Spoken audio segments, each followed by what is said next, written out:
आपल्या परिसरातील ताज्या घडामोडी व अपडेट पाहण्यासाठी MJ न्यूजला सबस्क्राईब करा आणि बाजूला असलेल्या बेल आयकॉनवर प्रेस करा। सदैव ताज्या बातम्यांसह जुळून रहा MJ न्यूज सोबत।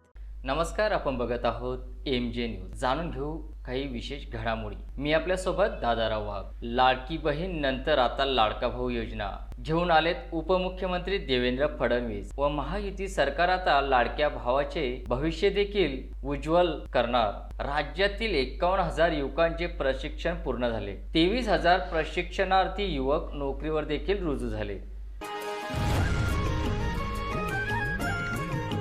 देवेंद्र फडणवीस यांच्या निर्णयामुळे आता लाडका भाऊ योजनेमधून बेरोजगार तरुणांना बळ मिळाले आहे। राज्यातील 51,000 बेरोजगार युवकांची प्रशिक्षणानंतर निवड देखील झालेली आहे।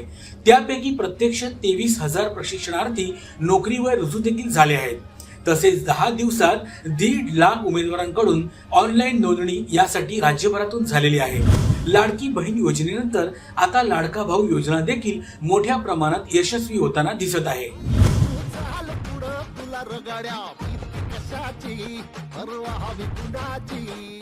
आत्तापर्यंत खूप अशा मुलींसाठी योजना राबवल्या गेलेल्या आहेत। मुलग्यांसाठी ही अशी पहिलीच योजना आहे जी राबवली जाते।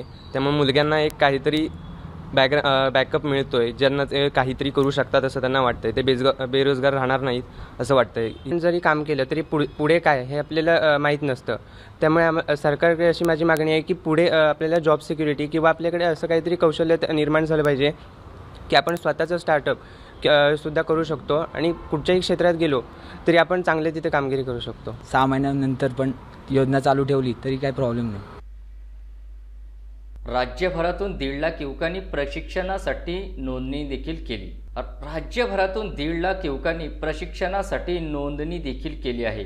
आता लाडका भाऊ योजना ही राज्यात सफल होताना आपल्याला दिसत आहे।